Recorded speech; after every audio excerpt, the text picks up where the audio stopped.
তিনি বলেছিলেন আমি যা বলেছি তাই তুমি পালন করো, তবে তুমি কিন্তু ইষ্টপ্রাণ হবে, তবে কিন্তু তুমি আমাকে ভালোবাসতে হবে। তাই আমার খুশি মতন আমি তাকে ভালোবাসলে হয়তো আমি মানুষ না হয় গরু হতে পারি। তাই ঠাকুর বলছেন খেয়ার খুশি ভজলি গুরু, হতে মানুষ হলি গরু, খেয়ার খুশি গুরু ভজা যাবে না। আর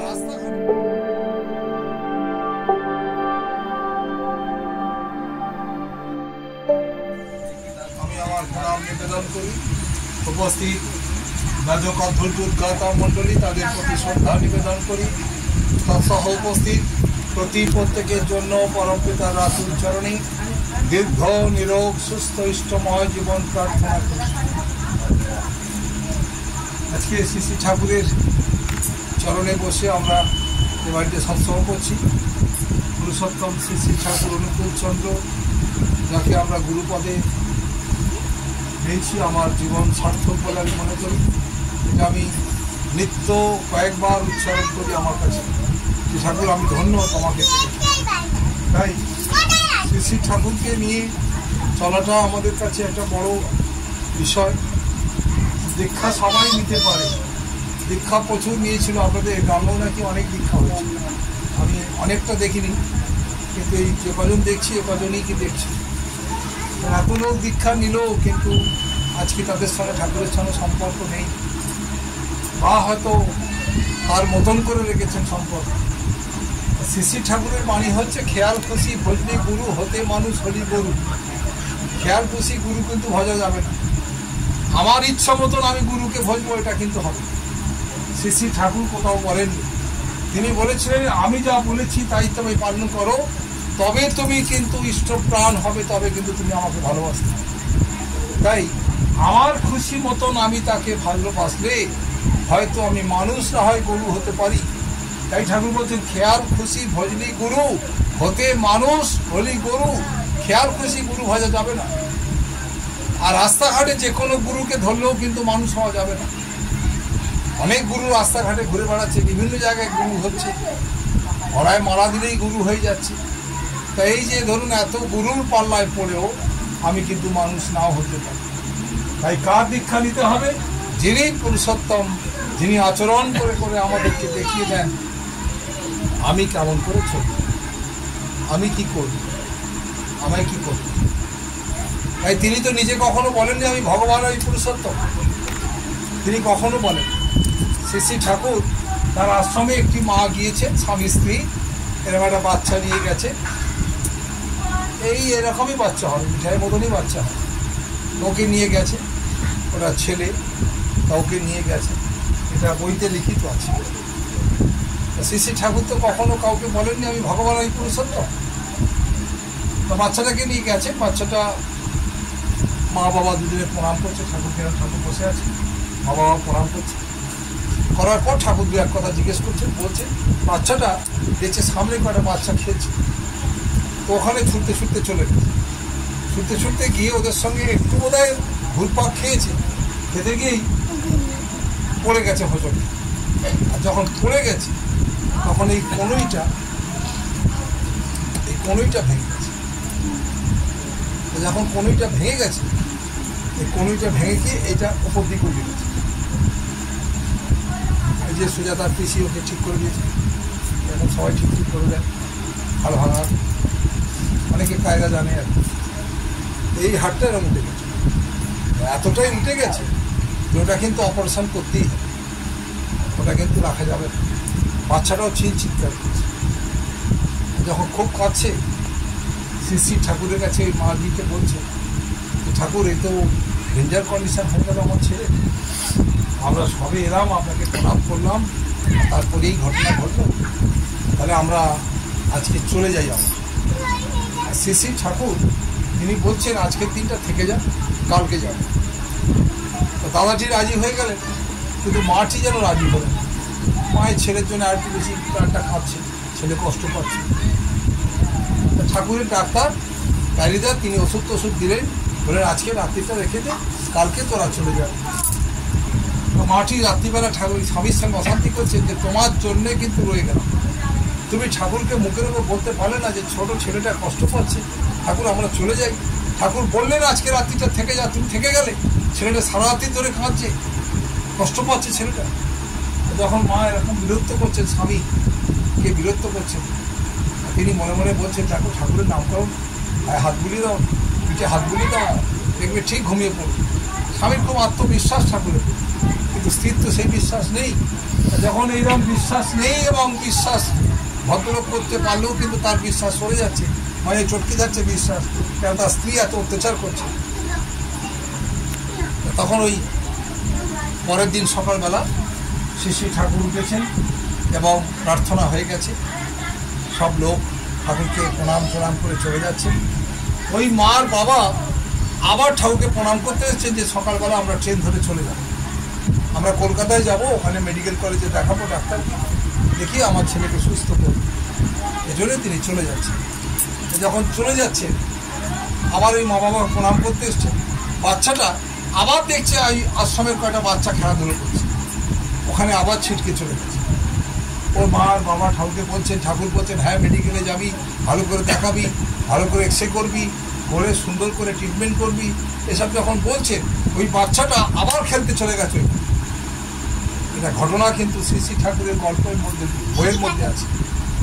ভোজগোপাল দত্ত রায় লিখছে, কত আত্মবিশ্বাস দিয়ে লিখেছে। আমাদের বিশ্বাস যখন ভেঙে চুরমার হয়ে যায়, শ্রী শ্রী ঠাকুর তিনি বসে বসে সান্ত্বনা দিচ্ছেন মাটিকে এবং বাবাটিকে এবং অ্যাডভাইস দিচ্ছেন কলকাতায় গিয়ে কী কী করবি, কী কী করা উচিত। এই বলতে বলতেই বাচ্চাটা আবার ছিটকে পড়ে গেছে। যাই ছিটকে পড়ে গেছে, শ্রী শ্রী ঠাকুর একদম খাট থেকে নেমে দুটো পা দিয়ে সোজা একদম ওখানে চলে গেছে, গিয়ে বাচ্চাটার হাতের ওপর পা টেনে দিয়েছে। বাচ্চাটার হাত এরা পড়ে আছে, ঠাকুর হাতের ওপর পা দিয়েছে, হাতের পা দিয়ে দাঁড়িয়ে আছে। আর বলছেন প্যারিকে ডাক, প্যারি মোহন নন্দী ঠাকুরের আশ্রমের ডাক্তার, তাকে ডাকতে বলছে। ঠাকুর কিন্তু পা দিয়ে রেখেছেন, বাচ্চারা চিৎকার করছে, ঠাকুর কিন্তু পাড়া ছাড়ছে। এরভাবে পাড়া দিয়ে রেখেছেন। প্যারি নন্দী সঙ্গে সঙ্গে ছুটে এসেছে। প্যারি যাকে বলছেন প্যারি একটা ভালো স্কেল নিয়ে, স্কেল নিয়ে এসছে। স্কেলটা নিয়ে আসার পর বলছে কমিতে ফিট কর। স্কেলটা ফিট করে দিয়ে ভালো করে ক্রেপ দিয়ে বেঁধে দিই, ভালো করে ক্রেপ দিয়ে বেঁধে দেওয়া হলো। দেওয়ার পর শ্রী ঠাকুর বলছে একটা পেন কিলার খাওয়াই, পেন কিলার খাইয়ে দিয়ে শ্রী ঠাকুর বলছে নিয়ে চলে যা, কলকাতায় নিয়ে গিয়ে বড় ডাক্তারকে দেখাবি, মেডিকেলে দেখাবি, দেখি এক্সরে করবি, করে ভালো করে ট্রিটমেন্ট করবি। তা মার বাবা করে নিয়ে তারা চলে গেলেন স্টেশনে। ওখান থেকে ট্রেন ধরলেন, ধরে পরের দিন দেওঘর আশ্রমে কলকাতা গিয়ে পৌঁছলেন এবং মেডিকেলে গিয়ে তারা পরের দিন সকালবেলা গিয়ে ডাক্তারকে দেখাতে গেছে। তা ডাক্তার বলছে দেখুন এরকম যখন ঘটনা ঘটেছে, তা এখন তো দেখতে পাচ্ছি স্কেল বাঁধা, এই স্কেলটা খুলে আপনি একটা এক্সরে করে আসুন। তা মার বাবা করেছে কি স্কেলটা খুলেছে, খুলে ছেলেটাকে নিয়ে গেছেন, এরকম তলায় হাত দিয়ে রেখেছে, এক্সরে করতে নিয়ে গেছে। এক্সরে করার পর যখন ফিরিয়ে নিয়ে আসছেন এক্সরে রিপোর্টটা, ফিরিয়ে এলো, ডাক্তারবাবু দেখছেন, দেখে বলছেন যে হাড়টা ভেঙেছিল আপনাকে কে বলল? ডাক্তারবাবু বলছেন ওই মা এবং বাবাকে হাড়টা ভেঙেছিল আপনাকে কে বলল? বলছে আমি বলছি মা এবং বাবা হয়ে, যে আমার ছেলে পড়ে গিয়ে হাড়টা উঠে গেছিল ওপর দিকে, এটা একদম সত্য। এবং তার জন্য বাচ্চা আমার 24 ঘন্টা প্রায় কান্নাকাটি করেছে।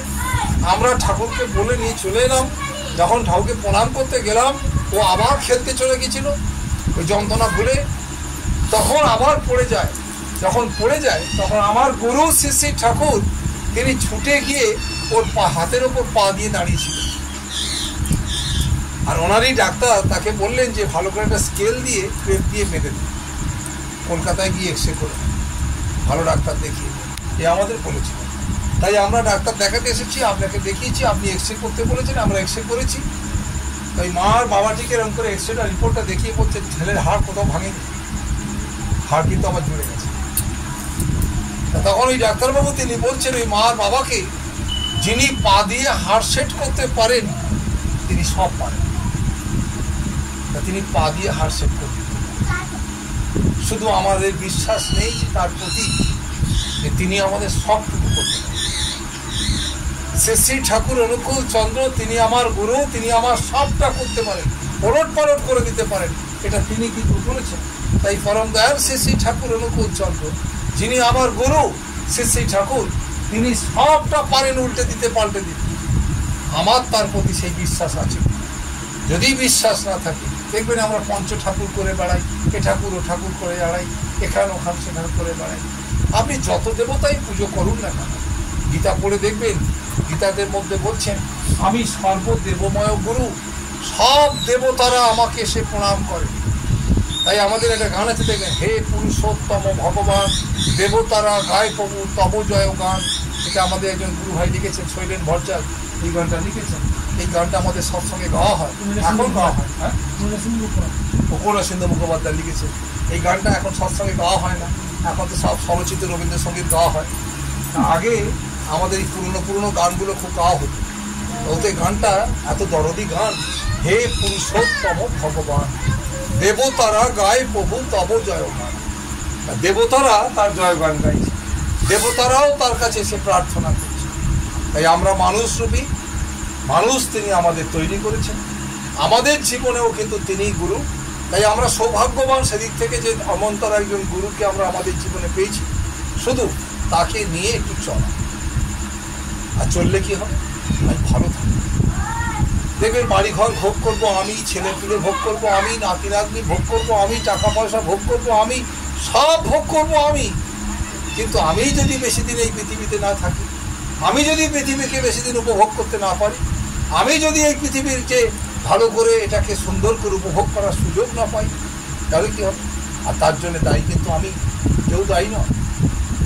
এই পৃথিবীকে ভোগ করার দায় এবং দায়িত্ব ঈশ্বর আমাকে দিয়েছেন। তিনি আমাকে মায়ের পেটে নিয়ে এসেছেন, তিনি আমাকে এই পৃথিবীতে জন্ম দিয়েছেন এবং আমার মা এবং বাবার পেট থেকে নামিয়ে আমাকে দুটো চোখ, দুটো হাত, দুটো পা এবং এই শরীরটা আমাকে দিয়েছেন, রক্ত দিয়েছেন, হাড় দিয়েছেন, যে শরীরটাকে আমি চালাতে পারি। আমার মন দিয়েছেন, প্রাণ দিয়েছেন, সব কিছু দিয়েছেন। তিনি আমাকে বাঁচিয়ে রাখার জন্য তো সব দিয়েছেন। কিন্তু আমি যদি বাঁচতে না চাই, এই বাঁচতে চাওয়ার জন্যেই কিন্তু দীক্ষা গ্রহণ করা। শ্রী ঠাকুর বলছে, দীক্ষা নিলে মানেই সেদিন থেকে তোমার জীবনে বাঁচা শুরু হবে। কেন?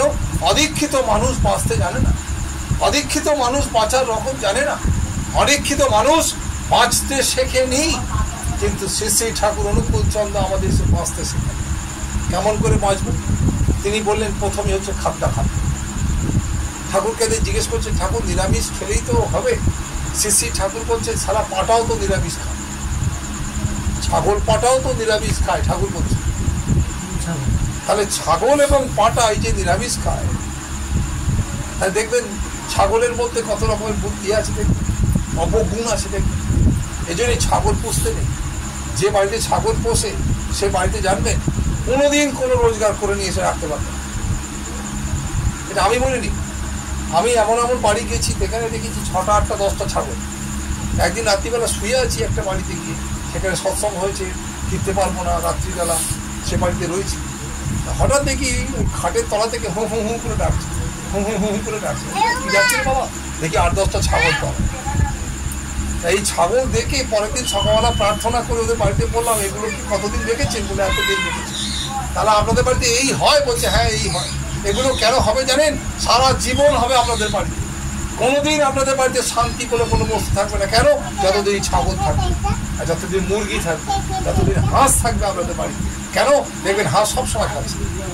কেন? সংসারটাকেও খেয়ে নেবে, ও সংসারটাকেও খেয়ে নেবে। আর ছাগল দেখবেন এমন একটা সময় নেই যখন ছাগলের মুখ চলছে না, ও আপনার সংসারটাকে খেয়ে। ঠিক দেখবেন মুরগি ওর পায়খানাটাকে তুলে নিয়ে গিয়ে কোনো ল্যাবরেটরি আবার টেস্ট করে দেখবেন ওর মধ্যে আছে ক্যান্সার জার্ম। শ্রী ঠাকুর বলছে, ওটা শকুনের বীজ থেকে তৈরি কিন্তু এই মুরগি, আর তাকে কেটে খাচ্ছে মানুষ, ঘরে রাখছে মানুষ। আজকে আমরাও দেখবেন তার শিকার হচ্ছি। তাই শ্রী ঠাকুর অনুকূল চন্দ্র এলেন আমাদের বাঁচাতে। আমরা বাঁচতে যদি না চাই, মরতে যদি চাই, তাহলে মরার রাস্তা সব কিন্তু আমি তৈরি করছি, আর বাঁচার রাস্তাও কিন্তু আমি তৈরি করছি। তা আমি অনেক বাড়িতে দেখবেন ছাগল ছেড়ে দিয়েছে। আজকে ছাগল ছেড়ে দেওয়ার পর কি হয়েছে জানেন? ওদের বাড়িতে ছেলেরা ডক্টরেট করেছে। ওদের বাড়ির ছেলেরা, আমি ওদের বাড়ির ঋত্বিক, আমি ওদের বাড়ি থেকে ছাগলটা বিদায় দিয়েছিলাম। যার বাড়ি থেকে ছাগলটা যখন বিদায় দিচ্ছি, তখনও ডাক্তারি করে, তখনও ফাটা প্যান্ট পরে ডাক্তারি করে। আজকে ফাটা প্যান্ট পরে ডাক্তারি করে না, আজকে বিশাল বড় অট্টালিকা করেছে, ওর 3টে ছেলের ঋত্বিক আমি, ওদের স্বামী স্ত্রীর ঋত্বিক আমি, ওদের সস্তনের ঋত্বিক আমি। আজকে ওর ছেলে ডক্টরেট করছে কোথায় জানেন? যাদবপুর ইউনিভার্সিটি থেকে ডক্টরেট করছে। মাসে 50,000 টাকা করে গভর্নমেন্ট ওকে দিচ্ছে ডক্টরেট করবার জন্য। যতদিন ছাগল ছিল ফাটা প্যান্ট করে ডাক্তারি করে, হয় চটি করে ডাক্তারি করে। আজকে কিন্তু মর্যাদা পেয়েছে। কেন? ওই সব সময় খাই খাই এমন একটা পশু যদি আপনি পোষেন, আবার তার মাংসটা যদি আপনি খান। শ্রী ঠাকুর কি সুন্দর করে বলছে, তুমি শালা যদি ছাগলের মাংস খাও, পাঁঠার মাংস খাও, ওর চরিত্র তোমাকে পেতে হবে। তাই ঠাকুর এসে দীক্ষা নিয়ে সঙ্গে সঙ্গে আমাদেরকে বাঁচতে শিখি, আর আমরা বাঁচতে শিখলাম। আজকে চতুর্থী, সারাদিন রাত্রির মানে সন্ধে 7টা অবধি ছিল, প্রায় 7টার কাছাকাছি, 6:49 পর্যন্ত চতুর্থী ছিল। আজকে কি খেতে নিয়ে আমরা জানি না, খেয়ে নিলাম, অম্বল হলো, গলাবুক জ্বলল, পেট ফঁপে রইল। কেন? আজকের তিথিতে কি খেতে নেই তা আমি জানি না। তাই শ্রী ঠাকুর অনুকূল চন্দ্রের দীক্ষা মানেই কিন্তু বাঁচতে শেখা। আর এজন্যই তিনি বললেন, ওই বাঁচতে গেলে তিনি যা বলেছেন, খেয়াল খুশি গুরু ভজলে কিন্তু হবে না, ওই মানুষ না হয়ে গরু হবে। গরুর যেমন কোনো বোধ নেই, ওকে এক জায়গায় নিয়ে গিয়ে আপনি টেনে নিয়ে গিয়ে ভালো করে ফেলে দিলেন, ওই খোঁটায় বাঁধলেন, আর ওইটুকুর মধ্যেই কিন্তু ওর পরিধি, আমারও কিন্তু পরিধি ওইটুকুর মধ্যেই হবে, মনুষ্যত্বের পরিধি তৈরি হবে না। গরুর যে চরিত্র আমার মধ্যে সেই চরিত্র তৈরি হবে, মানুষের চরিত্র নাও হতে পারে। তাই পুরুষোত্তম শ্রী ঠাকুর অনুকূল তিনি বললেন, কখনো দেখেছ কেউ একটা পাঁঠার মাথায় হাত দিয়ে বলেছে, পাঁঠা তুমি বড় পাঁঠা হও? বলেছে? কখনো একটা ছাগলের মাথায় হাত দিয়ে কেউ বলেছে, ছাগল তুই আর একটু বড় ছাগল হ? গরুর মাথায় হাত বুলিয়ে, গায়ে হাত বুলিয়ে, কথায় হাত বুলিয়ে কেউ বলেছে, গরু তুই আর একটু বড় গরু বলে?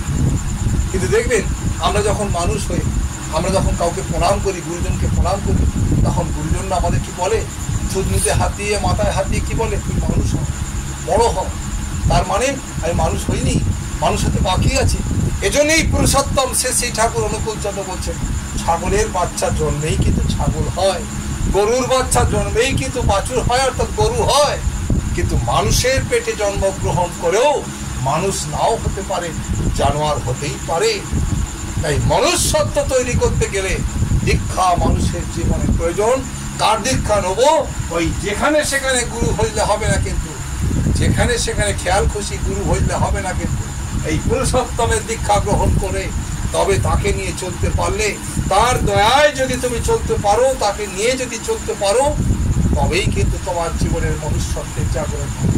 এজন্যই ঠাকুর বলছেন, দীক্ষা তোমরা নিলে দক্ষ তোমরা হবে। মানে দীক্ষাটা নিলাম কিন্তু দক্ষ হতে পারবে। ঠাকুর বলছে, ভোরে উঠে ইষ্টবিধি করতে, ভোরে উঠে প্রার্থনা করতে বলছে, নাম ধ্যান করতে বলছে, গভীর রাত্রিরে নাম করতে বলছে। ঠাকুর 5 মিনিট বলছে, 5 মিনিট করে অভ্যাস করো, দেখবে একদিন তোমার নেশায় পরিণত হবে, তখন ওটা 15 মিনিট করবে, তারপর আস্তে আস্তে ওটা তোমাকে আধ ঘন্টায় নিয়ে যাবে। শ্রী ঠাকুর বলছে, নাম না করলে আগামীকাল তুমি কি করবে এবং সারাদিন তুমি কি করলে, পলট পলট জীবনযাপন করবে, বুঝিয়ে তুমি জীবনযাপন করতে পারবে না। তাই দেখবেন আজকে প্রত্যেকটা মানুষ পলট পলট করে ফেলেছে নিজের জীবন, গোছানো কোনো জীবন নেই। আজকে প্রত্যেকটা সংসার বড় অগোছানো হয়ে গেছে। আজকে প্রত্যেকটা সংসার কেমন করে ছিন্ন বিচ্ছিন্ন হয়ে গেছে। কেউ কারুর সঙ্গে ভালো সম্পর্ক নেই, বাপের সঙ্গে ছেলের, ছেলের সঙ্গে মায়ের, মায়ের সঙ্গে বৌমার, বৌমার সঙ্গে তার শাশুড়ির এই যে সম্পর্ক নেই। কেন নেই? ছিন্ন বিচ্ছিন্ন কেন? ওই নাম নেই, ধ্যান নেই, কে কি, আমি কি, এ আমার পরিচয় আমি নিজে বুঝে উঠতে পারি, আমার কতটা এখতিয়ার আমি নিজে বুঝে উঠতে পারিনি, আমার কি করা উচিত কালকে এটা আমি বুঝে উঠতে পারিনি, আমার ছেলে হিসেবে কি কর্তব্য, ভাই হিসেবে কি কর্তব্য, দাদা হিসেবে কি কর্তব্য, মা হিসেবে কি কর্তব্য, শ্বশুর হিসেবে আমার কি কর্তব্য, শাশুড়ি হিসেবে কি কর্তব্য, আমি বৌমা হিসেবে আমার কি কর্তব্য, এই সবটাই শিখতে হবে গুরুকে ধরে। আর গুরুকে ধরে শিখলে কি হয়, তখন শান্তি স্বস্তিতে সংসার করতে পারা যায়, সুস্থ সুন্দরভাবে সংসার করতে পারে। তাই ঠাকুর বলছেন, সদাচারে মাছে বাড়ে লক্ষ্মী বাঁধা। মনে অশান্তি নিয়ে সদাচার হয় না। তাই ঠাকুর বলছেন, যেদিন বাড়িতে একটু রাগারাগি হবে না, সেদিকে কিন্তু জল খেয়ে কাটাই, রান্না করে খাবি না। যেদিন তোর একটু মনটা খারাপ হবে, ঠাকুর একটু মাকে ডেকে বলছে, যেদিন তোর মনটা একটু খারাপ হবে, সেদিনে রান্না করবি না। কেন? ওই রান্না করতে করতে বলবি এমন একটা লোকের গলায় মালা দিলুম না, সারা জীবনটা আমার শেষ খতম। এমন একটা লোক আমার মাথায়, আমার বাপ আর সারা ছেলে পেল না, এর গলায় মালাটা দিয়ে দিল, বলি এর ঘরে দিয়ে আমাকে দিলে সারা জীবন খালি হেসের টান দিয়ে হচ্ছে। আর তুমি রান্না করছো আর একটু একটু করে রাগ তৈরি করছো, আর রাগ করতে করতে রান্না করতে করতে ওই রান্না খেয়ে তোমার শ্বশুর, তোমার স্বামী এবং তোমার ছেলে মেয়ে অসুস্থ হতেই পারে, তুমিও অসুস্থ হতে পারো। কেন? শ্রী শ্রী ঠাকুর বলছেন, এই জন্যই ঠাকুর বলছেন কখনো বেশি রেগে গেলে বাচ্চাকে বুকে দুধ খাইও না। কেন? ওখান থেকে অ্যাসিড পাম্প করে, যা খেয়ে বাচ্চার পেট ফাঁপতে পারে, বাচ্চা মরেও যেতে পারে। তাই শ্রী শ্রী ঠাকুর অনুকূল চন্দ্র তিনি বড় ডাক্তার, আমাদের জীবনের ডাক্তার, তিনি আমাদের সব রকমভাবে এইভাবে কিন্তু তিনি আমাদেরকে তৈরি করেছেন। তাই আপনাদের সবার কাছে নিবেদন, আজকে বর্ষার দিন, আমরাও এসেছি বর্ষা ঝাঁপাতে ঝাঁপাতে, রাস্তায় কালা দেখতে দেখতে এসেছি, আবার ফিরে যাব। শুধু একদিনে এত কথা বলে ফেললে হবে না, সব কথা হজম করতে হবে। তাই আপনাদের সকলের কাছে আমার নিবেদন, শুধু তাকে ভালোবাসুন, একটু ধ্যান করুন, চক্র ছবির দিকে তাকিয়ে ধ্যান করুন, ঠাকুরের দিকে তাকে একটু ধ্যান করুন, আর তাকে বলুন আমি তোমাকে ভালোবাসি, আমি তোমাকে ভালোবাসি। আরও একটু জোর দিয়ে বলুন আমি সত্যি তোমাকে ভালোবাসি, এটা তাকে বলুন। আর বললেই দেখবেন এই করতে করতে সত্যিই তাকে ভালোবাসা হবে। আর সত্যই যখন তাকে ভালোবাসা হবে, সেদিন দেখবেন এ ভালোবাসা কিন্তু আর কোনোভাবেই ছুটে যাবে না, কোনোভাবেই কিন্তু বাধাপ্রাপ্ত হবে না। এই ভালোবাসা কখনোই কিন্তু, এই ভালোবাসা কোনোভাবেই কিন্তু এড়িয়ে যাবে না, এড়িয়ে পড়বে না। তাই শ্রী শ্রী ঠাকুর তিনি সবাইকে বলছেন আমাকে একটু গার্ড দেবার পারিস, আমাকে একটু গার্ড দেবার পারিস, আমাকে একটু গার্ড দেবার পারিস। কাউকে বলছেন ঠাকুর আপনাকে কেন গার্ড দিতে হবে? ঠাকুর বলছেন আমার ভয় হচ্ছে কি জানিস, তোদের কাছ থেকে আমাকে কেউ চুরি না করবে, আমাদের কাছ থেকে আপনাকে চুরি করবে কে? কার এত বড় সাহস আছে? ঠাকুর বলছে তোমার ভেতরেই লুকিয়ে আছে। কে সে? বলছে তোমার কাম, ক্রোধ, লোভ, মদম, মোহ, মাৎসর্য, এরাই কিন্তু তোমাকে আমার কাছ থেকে আর তোমাদের কাছ থেকে আমাকে চুরি করে নিয়ে যেতে পারে। কেন? দেখবেন এখনো পর্যন্ত আমাদের লোভ আমরা সামলাতে পারিনি, এখনো পর্যন্ত আমাদের লালসা আমরা সামলাতে পারিনি, এখনো পর্যন্ত আমাদের ক্রোধকে আমরা এমন করে নিয়ন্ত্রণ করতে পারিনি। তাই শ্রী শ্রী ঠাকুর তিনি বলছেন তোমার ভেতরের প্রবৃত্তি কিন্তু আমাকে চুরি করে নিয়ে যেতে পারে। তাই তিনি যেন কখনো চুরি না হয়, তাই তার প্রতি নিষ্ঠা, তার প্রতি ভালোবাসা কোনোভাবেই কিন্তু কখনো যেন অচ্যুত অবস্থা থেকে চ্যুত না হয়ে যায়। যদি চ্যুত হয়ে যায় সেদিন প্রভু কিন্তু মুখ ঘুরিয়ে নেবেন আমার কাছ থেকে। তাই আমার ভয় হয়, শুধু ভালোবাসতে ইচ্ছা করে তোমার মুখ যেন আমার কাছ থেকে কখনো ঘুরে না। তিনি আমাদের সবাইকে রক্ষা করবেন। ভালো থাকবেন সবাই, মঙ্গল হোক সবার। পরমপিতা রাতুল চরণে আপনাদের প্রত্যেকের মঙ্গল প্রার্থনা করে আমি আমার কথা শেষ করছি। জয় গুরু, বন্দে।